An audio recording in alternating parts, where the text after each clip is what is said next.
হরে কৃষ্ণ। সকলকে আবারও কৃষ্ণ প্রীতি শুভেচ্ছা জানিয়ে আমাদের ধারাবাহিক শ্রীমদ্ ভাগবত গীতার ক্লাসে আপনাদেরকে স্বাগতম জানাচ্ছি। আজ আমরা শ্রীমদ্ ভগবত গীতার অন্তর্গত 10ম অধ্যায়ের 20 নম্বর শ্লোক নিয়ে আলোচনা করব। শ্লোকটি অত্যন্ত গুরুত্বপূর্ণ। যারা পরমেশ্বর ভগবান শ্রীকৃষ্ণকে জানতে আগ্রহ প্রকাশ করছেন, তাদের ভিতরে এই বিশেষ গুণ না থাকলে পরমেশ্বর ভগবান শ্রীকৃষ্ণকে কোনো দিনই আপনি জানতে পারবেন না, বুঝতে পারবেন না। তাই বিস্তারিতভাবে পরমেশ্বর ভগবান শ্রীকৃষ্ণ তিনি এখানে ব্যাখ্যা করেছেন। আমরা সেই বিষয়ে শিল প্রভুপাদের কাছ থেকে শ্রবণ করব। তো চলুন শুরু করি। শুরুতে ছোট্ট একটি অনুরোধ, যারা চ্যানেলে প্রথমবার এসেছেন অবশ্যই চ্যানেলটি সাবস্ক্রাইব করবেন। ভালো লাগলে ভিডিওটি অবশ্যই লাইক এবং শেয়ার করবেন। আপনার এই একটি লাইকের মাধ্যমে হাজারো লোকের কাছে এই ভিডিওগুলি পৌঁছে দিতে পারে। তো চলুন শুরু করি। নম ওম বিষ্ণুপাদায় কৃষ্ণ প্রেষ্ঠায় ভূতলে শ্রীমতী ভক্তি বেদান্ত স্বামিনী তিনামিনে নমস্তে সারস্বতী দেবী গৌরবাণী প্রচারিণে নির্বিশেষ শূন্যবাদী পাশ্চাত্য দেশতারিণে বাঞ্ছাকল্পতরুর্ভৈষ্ঠ কৃপা সিন্ধু বচ পতিতানাং পাবনেভ্যো বৈষ্ণবেভ্যো নমো নমঃ।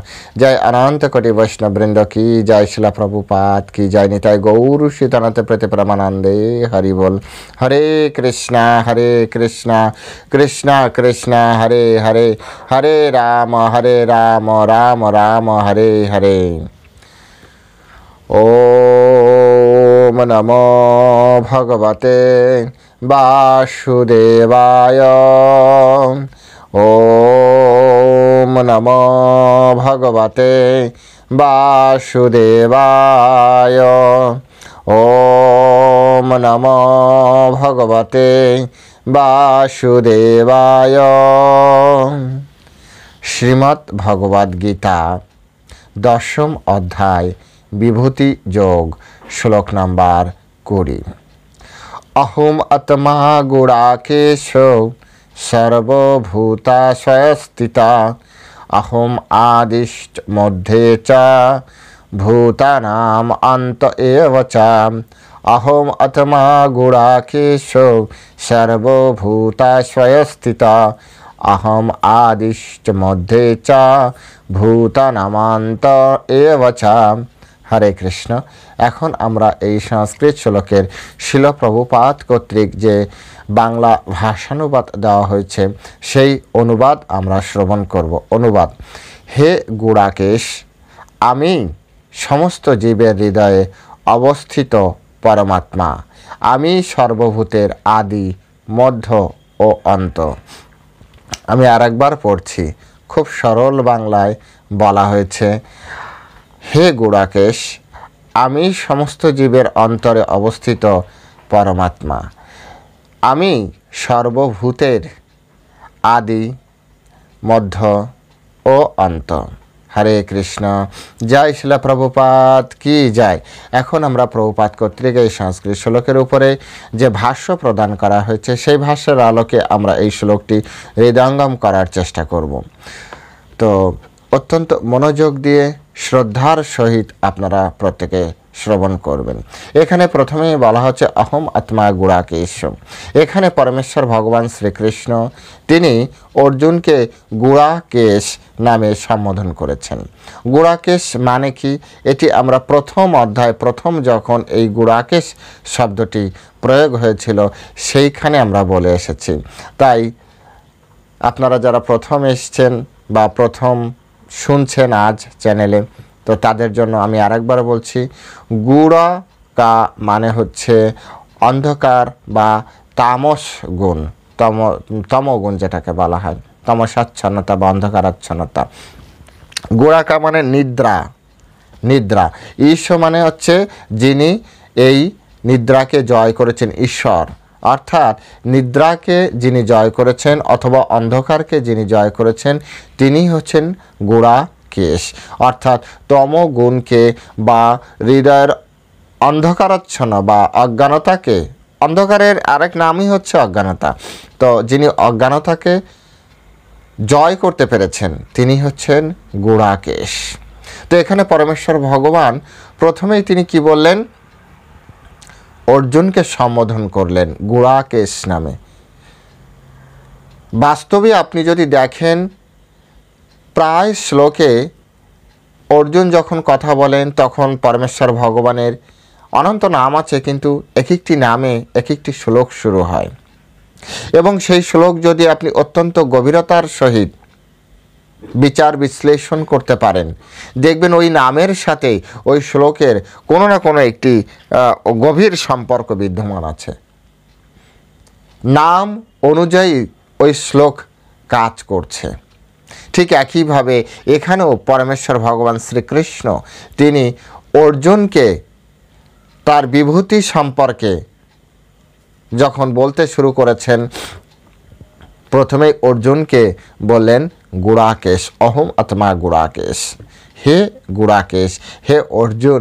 অর্জুন বলতে পারত, পার্থ বলতে পারত, কিন্তু তিনি এখানে কি শব্দ ব্যবহার করলেন?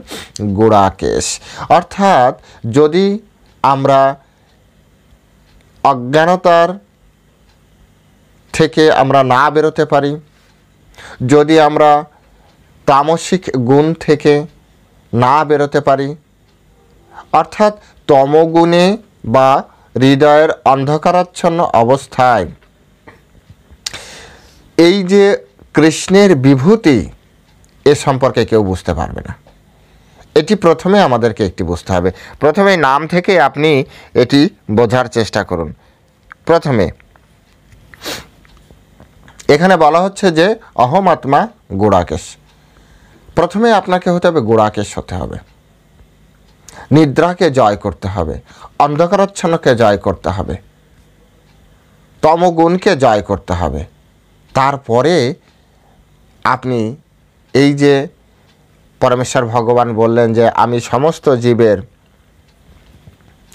হৃদয়ে অবস্থিত পরমাত্মা, এই তত্ত্ব আপনি হৃদয়ঙ্গম করতে পারবেন।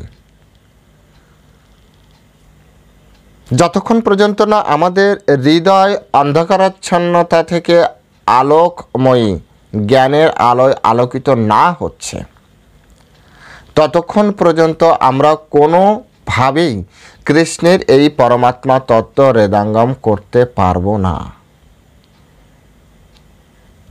প্রথম আমাদের দরকার হৃদয়কে, আমাদের চিত্তকে অত্যন্ত পবিত্র করা, তমগুণ থেকে বের করে নিয়ে আসা। তাই তো সৎ গুরুদেব তিনি কি করেন, গুরু পরম্পরায় দীক্ষা যখন আপনি নেবেন, দেখবেন ধীরে ধীরে ধীরে ধীরে দীক্ষা দেওয়ার আগে আপনাকে আমাকে কি করবে? তৈরি করবে। কারণ এই যে কৃষ্ণতত্ত্ব তিনি প্রদান করবেন, কোথায় প্রদান করবেন? আগে তো হৃদয়টি অত্যন্ত পবিত্র হওয়া দরকার। আগে তো হৃদয়ের মধ্যে যত অন্ধকার আছে সেই অন্ধকার থেকে নিজেকে মুক্ত করা দরকার। আর সেটি কিভাবে হবে? হরিনাম সংকীর্তনের মাধ্যমে, জপের মাধ্যমে। যত বেশি আপনি জপ করবেন, যত বেশি আপনি কৃষ্ণ কথা শ্রবণ করবেন, যত বেশি আপনি ভক্ত সঙ্গে হরিনাম সংকীর্তন করবেন, ভাগবত কথা শুনবেন শুদ্ধ ভক্তের শ্রীমুখ থেকে, তত বেশি আমাদের হৃদয়, আমার আপনার প্রত্যেকের হৃদয় তত বেশি পরিষ্কার হবে। আর হৃদয় যত পরিষ্কার হচ্ছে তত বেশি আকারে আমরা কৃষ্ণ তত্ত্ব হৃদয়ঙ্গম করতে পারবো। অনেকে বলে কৃষ্ণ নামে কই চোখ দিয়ে জল আসছে না, যে চোখ দিয়ে জল আসার জন্য যতটা সফট মাইন্ড দরকার ততটা আমাদের এখনো হয়তো হয়নি। দু শ্রেণীর ব্যক্তি কৃষ্ণ নামে চোখ দিয়ে জল আসতে, কৃষ্ণ নামে যে চোখ দিয়ে জল আসে এটা সত্য, কিন্তু দু শ্রেণীর ভক্তের আপনি দেখতে পারবেন না। প্রথম শ্রেণী হচ্ছে যারা রয়েছেন তাদের হৃদয় অতটা কোমল হয়নি এখনো, কৃষ্ণ নামে এতটা বিগলিত হয়নি। আর দ্বিতীয় শ্রেণী হচ্ছে এক শ্রেণীর আছে যারা এতটা উচ্চ মার্গে অবস্থান করছেন যে সকল ব্যক্তির সামনে নিজের যে অষ্টসাত্ত্বিক যে ব্যবহার সেটিকে তিনি প্রকাশ করতে চান না। এই দু শ্রেণীর ভক্ত। আরেকটি যারা ঠিক হৃদয় কঠিন, কৃষ্ণ ভক্ত নয়, এদের কথা তো বাদ, কিন্তু দু শ্রেণীর ভক্ত যারা, তাদের ভিতরে এই আসে না। তো কৃষ্ণ তত্ত্ব হৃদয়ঙ্গম করার জন্য আমাদের হৃদয়টাকে অত্যন্ত কোমল করা দরকার। এই জন্য যত বেশি আপনি আন্তরিকতার সহিত, শ্রদ্ধার সহিত হরে কৃষ্ণ মহামন্ত্র জপ করতে পারবেন, কীর্তন করতে পারবেন, সাধু সঙ্গ যত বেশি থাকতে পারবেন, তত বেশি আপনার হৃদয় কোমল হবে। সাধু সঙ্গ সর্বশাস্ত্রে কয়, লবমাত্র সাধু সঙ্গ সর্বসিদ্ধি হয়। সামান্যতম যদি সাধু সঙ্গ হয় আমাদের মনুষ্য জীবনে অনেক বড় বড় কার্যক্রম আমরা করতে পারি, মহৎ কাজ করতে পারি। তাই মনুষ্য জীবন সাধু সঙ্গ প্রাপ্তির জন্য, আর সাধু অত্যন্ত দুর্লভ। সাধু দর্শনই দুর্লভ, সঙ্গ তো সুদুর্লভ। সাধু দর্শনই অত্যন্ত দুর্লভ। তাই আমাদেরকে সেই সাধু সঙ্গের জন্য অত্যন্ত পিপাসা থাকতে হবে। ওই সাধু সঙ্গের মাধ্যমে আমাদের কৃষ্ণ কথায় রতি, কৃষ্ণ কথায় মতি, কৃষ্ণ কথায় ধ্যান জ্ঞান এগুলো তৈরি হবে। আমাদের চেতনা ধীরে ধীরে ধীরে ধীরে কৃষ্ণময় হয়ে উঠবে। আর যদি এই কৃষ্ণময় চেতনা একবার হয়, তাহলে আপনার জন্য এই 20 নম্বর শ্লোক থেকে যাত্রা শুরু হবে। 10ম অধ্যায়ের 20 নম্বর শ্লোক থেকে আপনার যাত্রা শুরু হচ্ছে। যদি আপনার হৃদয় কৃষ্ণ প্রেমে বিগলিত হয়, যদি আপনার হৃদয়ে কৃষ্ণ অবস্থান করছে, এই তত্ত্ব যতক্ষণ না আপনার হৃদয়ে বা আপনার চেতনায় এটা পরিষ্কার না হচ্ছে, ততক্ষণ পর্যন্ত 20 নম্বর শ্লোকের পরের অংশ আপনার জন্য নয়। তাই এখানে পরমেশ্বর ভগবান তার তথ্য দেওয়ার আগে প্রথমে বললেন, অহম আত্মা গুড়াকেশ, হে গুড়াকেশ। আগে তো ডাক্তারি পাস করো, তারপরে সার্টিফিকেট, তারপরে লাইসেন্স, তারপরে না ডাক্তারি করবে। ডাক্তারি পাসই হলো না, লাইসেন্স হলো না, আর আমি ডাক্তারি চেম্বার করে নিয়ে বসে পড়লাম। হতে পারে আমি পড়েছি, ডাক্তারি কলেজে পড়েছি, কিন্তু তার মানে তো এই নয় যে আমি চেম্বার খুলে বসার মতো যে পারমিশন, সেই পারমিশন আমার রয়েছে। ঠিক তেমনি ভগবত তত্ত্ব হৃদয়ঙ্গম করার জন্য বিশেষ ভগবানের লীলা কাহিনী সকলে শ্রবণ করতে পারে, কিন্তু তত্ত্বগতভাবে এই 9ম অধ্যায় 10ম অধ্যায় শুরু হয়েছিল ভগবানকে তত্ত্বগতভাবে জানা। সেই তত্ত্বগতভাবে যদি কেউ জানতে চায়, তাহলে অবশ্যই তাকে বিশেষ বিভূতি সম্পর্কে, এই অনন্ত কোটি ব্রহ্মাণ্ড পরমেশ্বর ভগবান তিনি কিভাবে পরিচালনা করছেন, তার শক্তি ঠিক কিভাবে কাজ করছে, এই বিষয় সম্পর্কে যদি আপনি জানতে চান, আপনার হৃদয়ে ধারণ করতে চান, তাহলে প্রথম শর্ত আপনাকে গুড়াকেশ হতে হবে। গুড়াকেশ তো অর্জুন, আমি আবার কিভাবে হতে পারি?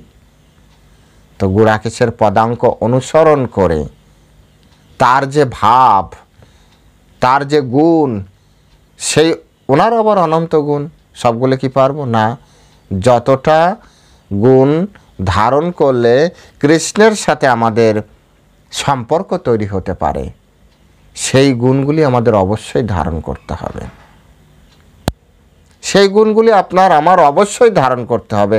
আর এখানে কোনো অন্য কোনো বাইপাস লাইনও নেই যে আপনি এটা কাটিয়ে ওটা কাটিয়ে এই লাইন দিয়ে না যেয়ে ওই লাইন দিয়ে ওই রাস্তায় না যেয়ে রাস্তা, এরকম নেই। এখানে এটি আপনার অবশ্যই এই ফর্ম ফিল আপ করার পরে নেক্সট ফর্মে আপনাকে যেতে হবে। আগে গুড়াকেশ হতে হবে। যদি আপনি গুড়াকেশ হন, যদি আপনি গুড়াকেশের পদাঙ্ক অনুসরণ করেন, যদি গুড়াকেশের পদাঙ্ক অনুসরণ করে গুরু পরম্পরায় একজন নিষ্ঠাবান ভক্ত হন, তবে পরমেশ্বর ভগবান আপনার জন্য পরের লাইন বলছে, আমি সমস্ত জীবের হৃদয়ে অবস্থিত পরমাত্মা। পরমেশ্বর ভগবান শ্রীকৃষ্ণই আমাদের হৃদয়ে যে পরমাত্মা রূপে যিনি বসে আছেন, ইনি পরমেশ্বর ভগবান শ্রীকৃষ্ণই। কিন্তু ডাইরেক্ট কি শ্রীকৃষ্ণ? না, কারণ এখন চলছে ভগবানের বিভূতি যোগ। ভগবানের অসাধারণ ঐশ্বর্য, অসাধারণ শক্তি। পরমাত্মা হচ্ছে পরমেশ্বর ভগবান শ্রীকৃষ্ণের যে পুরুষ অবতার, সেই পুরুষ অবতারের অংশ। কিভাবে? পরমেশ্বর ভগবান সৃষ্টির শুরুতে পরমেশ্বর ভগবান শ্রীকৃষ্ণ এক, এরপরে তিনি তার প্রথম সাংস অবতার বলরামকে সৃষ্টি করেন। বলরাম থেকে সংকর্ষণ, সংকর্ষণ থেকে সৃষ্টি হচ্ছে আপনার, আবার বলরাম থেকে সৃষ্টি হচ্ছে আপনার প্রথম পুরুষ অবতার কারণোদকশায়ী বিষ্ণু, যিনি কারণ সমুদ্রে শয়ন করে আছেন। এই কারণোদকশায়ী বিষ্ণুর বলা হচ্ছে যে নিঃশ্বাস প্রশ্বাস থেকে অনন্ত কোটি ব্রহ্মাণ্ড সৃষ্টি হচ্ছে, অনন্ত কোটি ব্রহ্মাণ্ড প্রতিদিন ধ্বংস হচ্ছে। এই অনন্ত কোটি ব্রহ্মাণ্ডের এক একটি ব্রহ্মাণ্ডের ভিতরে তিনি আবার এই কারণোদকশায়ী বিষ্ণু প্রবেশ করছেন। প্রবেশ করে সেখানে গর্ভোদকশায়ী বিষ্ণু নামে তিনি পরিচিত হচ্ছেন। এই গর্ভোদকশায়ী বিষ্ণুর নাভিপদ্ম থেকে ব্রহ্মার তৈরি সৃষ্টি। সেই ব্রহ্মা চতুর্দশ ভুবন বা অন্য ব্রহ্মাণ্ডে কত ভুবন আমি জানি না, আমি আমাদের ভুবনেরটাই জানি, আমাদের ব্রহ্মাণ্ডেরটাই জানি। আমাদের ব্রহ্মাণ্ডেরটাই শুধু আমাদের শাস্ত্রে লেখা আছে। আমাদের ব্রহ্মাণ্ডের চতুর্মুখ ব্রহ্মার ব্রহ্মাণ্ডে 14টা ভুবন রয়েছে। কে তৈরি করেছেন? ব্রহ্মা তৈরি করেছেন। এই গর্ভোদকশায়ী বিষ্ণু তিনি আবার নিজেকে ক্ষীরোদকশায়ী বিষ্ণুতে তিনি প্রকাশ করেন।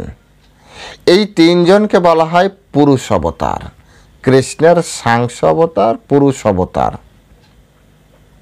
এই পুরুষ অবতারের এই যে পরমাত্মা এই যে ক্ষীরোদকশায়ী বিষ্ণু, এই ক্ষীরোদকশায়ী বিষ্ণু প্রত্যেকটা জীবের, প্রত্যেকটা অ্যাটমের ভিতরে পরমাত্মা রূপে তিনি প্রবেশ করেন।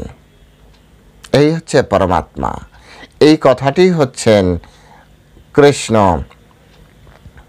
আপনার অর্জুনকে বললেন, হ্যাঁ, যে তিনি পরমাত্মা রূপে অবস্থিত।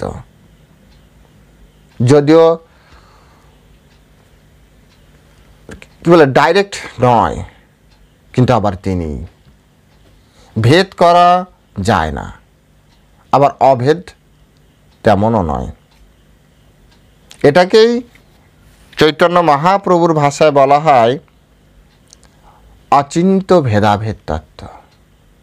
এক চিন্তার অতীত, বিভেদ আবার ভেদ নয়, ভেদ এবং অভেদ দুই। তাই এই তত্ত্বগুলি ততক্ষণ পর্যন্ত একজন ব্যক্তি হৃদয়ঙ্গম করতে পারে না, যতক্ষণ পর্যন্ত তার হৃদয়ে তমসাচ্ছন্নতা থাকে। তমসাচ্ছন্নতা, তামসিক মনোভাব থাকে। তামসিক মনোভাবে কি হয়? তামসিক মনোভাবে মানুষ অজ্ঞানতার বশীবর্তী হয়ে অহংবোধ তৈরি করে। তমসাচ্ছন্ন মানুষ অত্যন্ত অহংকারী। রজগুণে অহংকার রয়েছে, কিন্তু তমসাচ্ছন্ন এটা একেবারে লাস্ট পর্যায়ে চলে গিয়েছে। তো এই অবস্থায় তিনি আর কৃষ্ণ তত্ত্ব হৃদয়ঙ্গম করতেই পারেন না। সেজন্য কৃষ্ণ প্রথমে বললেন, এই যে আমি যে তথ্য এখানে শিলা প্রভুপাদের মাধ্যমে যেটা পেলাম, আমি বিশ্বাস করেছি। এখানে আপনারা অনেকে আছেন বলেন, আমি কেন বিশ্বাস করব? আপনার মতো কি সবাইকে ভাবেন আপনি বিশ্বাস করেছেন তাই আমাকেও বিশ্বাস করতে হবে? ওটাই হচ্ছে গুড়াকেশ, ওখানেই তো প্রবলেম। যতক্ষণ না গুরু পরম্পরায় এই তথ্য না পাচ্ছেন ততক্ষণ পর্যন্ত সম্ভবই নয়। গুরুদেবের কাছে বসে এই জ্ঞান গ্রহণ করতে হবে। তাই এখানে কি বললেন? প্রথমে বললেন গুড়াকেশ, এটা শর্ত। যদি অর্জুন গুড়াকেশ না হতো, এই পরমাত্মা তত্ত্ব অর্জুনকে দিতই না।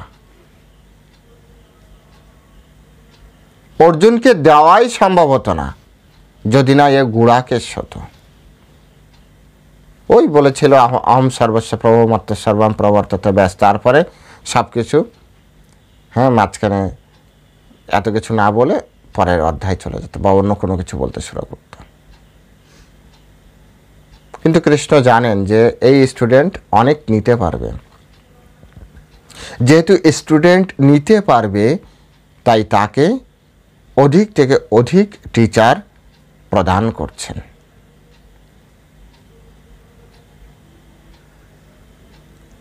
শিলা প্রভুপাদ বলছেন, উদাহরণ দিচ্ছেন, যেমন আমাদের শরীরে পরমাত্মা না থাকলে, আত্মা না থাকলে এই শরীর তাকে ডেড বডি বলা হচ্ছে। রাম নাম সত্য হয়ে গেল, এবার পুড়িয়ে ছাই করে ঘরে এসে শান্তিতে বসো। একইভাবে এই ব্রহ্মাণ্ডের মধ্যে, এই ব্রহ্মাণ্ড কোষের মধ্যে যদি পরমাত্মা প্রত্যেকটা অ্যাটমের ভিতরে বা এই ব্রহ্মাণ্ডের ভিতরে প্রবেশ না করে, তাহলে এই ব্রহ্মাণ্ড কোনো কাজ করতে পারবে না।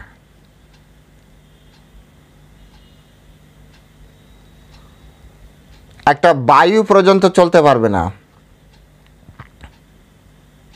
একটা গাছের পাতা নড়তে পারবে না। শুধুমাত্র পরমাত্মার উপস্থিতির ফলেই আমরা এই সব কিছু সচল দেখছি। সুতরাং এই তত্ত্ব হৃদয়ঙ্গমের জন্য আমাদের কি চাই? চেতনা অত্যন্ত পবিত্র হওয়া দরকার। কৃষ্ণের প্রতি অত্যন্ত গভীর শ্রদ্ধা থাকা চাই। যেভাবে সর্বমিত ত্রিতান মন্যে, তুমি যা বলছো আমি সব বিশ্বাস করছি। যদি এমন না হয়, আপনার কাছে কৃষ্ণের তত্ত্ব দিবে না।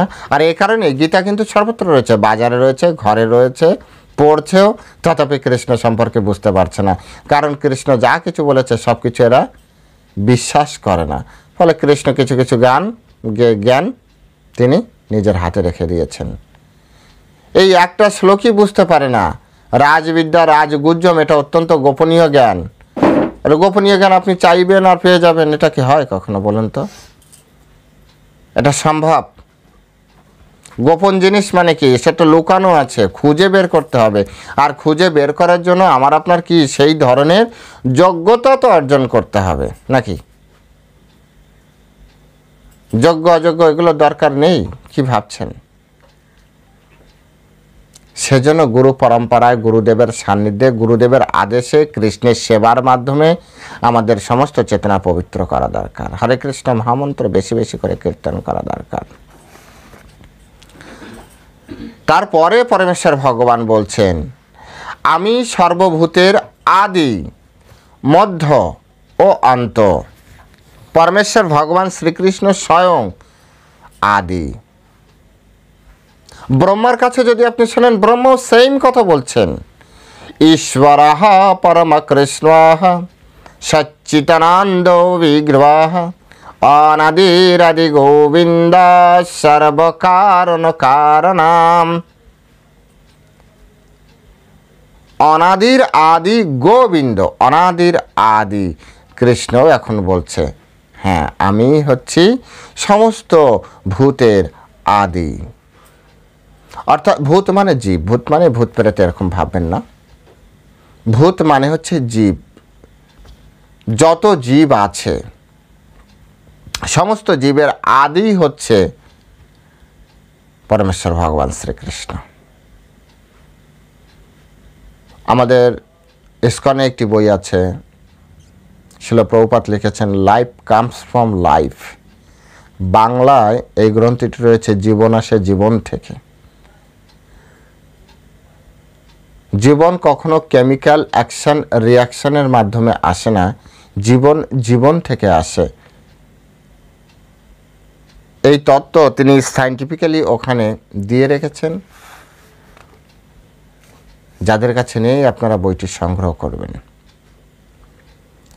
ইসকনে আসলে নিয়ে যাবেন। তো এখানে সেই কথাটি বললেন যে আমি সর্বভূতের আদি। যত যত জীব আছে আপনি জানেন বা না জানেন তাতে কিছু যায় আসে না। এই জগতে আমরা সবাই সব কিছু জানি না, কিন্তু পরমেশ্বর ভগবান শ্রীকৃষ্ণ তিনি হচ্ছেন সব কিছুর আদি কারণ, তিনি হচ্ছেন সব কিছুর আদি।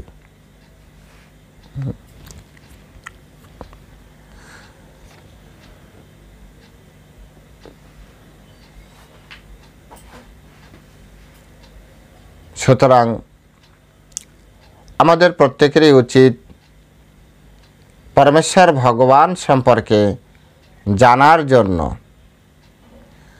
অবশ্যই আমাদেরকে অর্জুন অথবা গুরু পরম্পরা ধারায় যে জ্ঞান আমরা প্রাপ্তি করছি সেই জ্ঞান আমাদের গ্রহণ করা উচিত।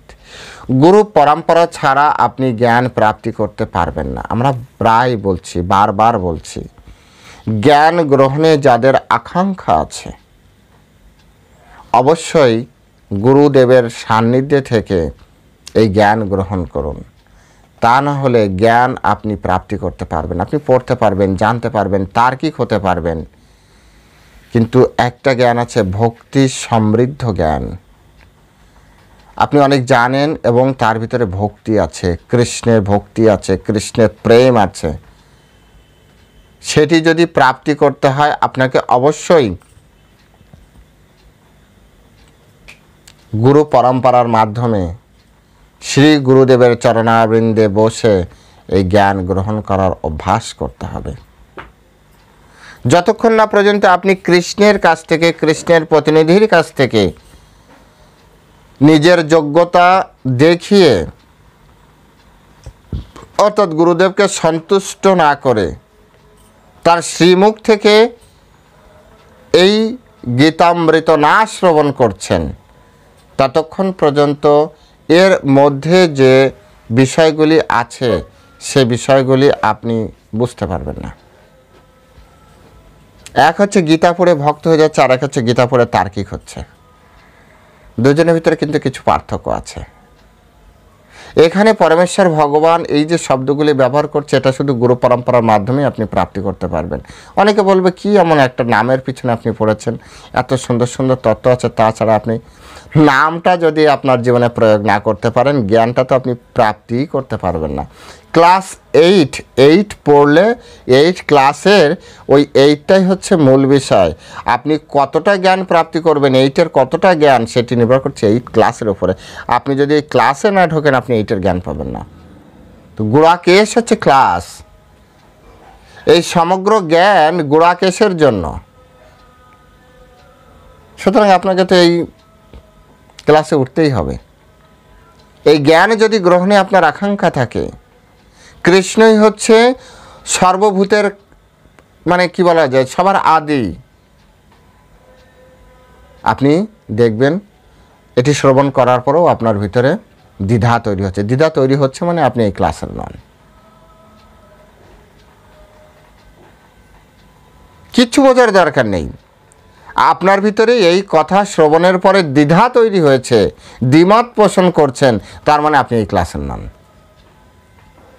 কারণ হাজার লাখো কোটি ব্যক্তি এই বিষয়টা হৃদয়ঙ্গম করতে পেরেছে।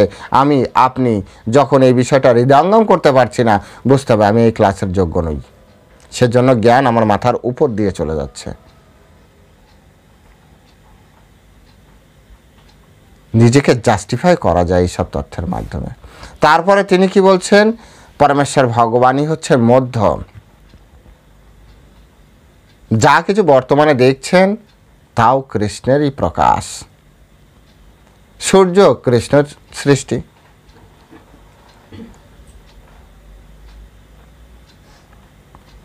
যা কিছু দেখছেন সব কৃষ্ণের প্রকাশ, কৃষ্ণের প্রকাশ।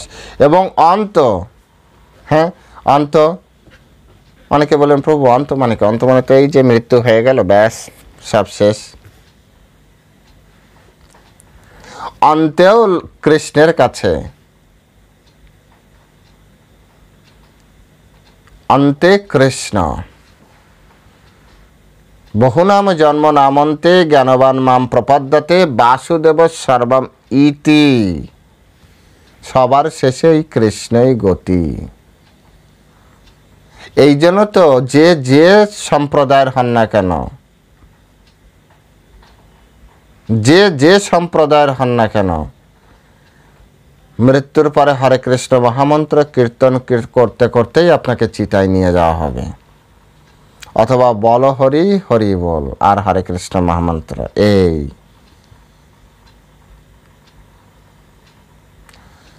অন্তে কৃষ্ণের কাছেই যেতে হবে, তা না হলে আমাদের জন্ম মৃত্যু চক্র শেষ হবে না। তাই কৃষ্ণ বলছেন অন্ত আমি, অর্থাৎ সৃষ্টির শুরুতে কৃষ্ণ, মধ্যে কৃষ্ণ, অন্তেও কৃষ্ণ। এটি হচ্ছে সাধারণ তত্ত্ব। তা আজ এ পর্যন্তই। সকলে ভালো থাকবেন। প্রত্যেকের কাছে বিশেষ অনুরোধ যে আপনারা ভিডিওগুলি অবশ্যই লাইক করবেন, কমেন্ট সেকশন খোলা আছে, লিখবেন। হরে কৃষ্ণ। জয় শিল প্রভুপাদ কি জয়।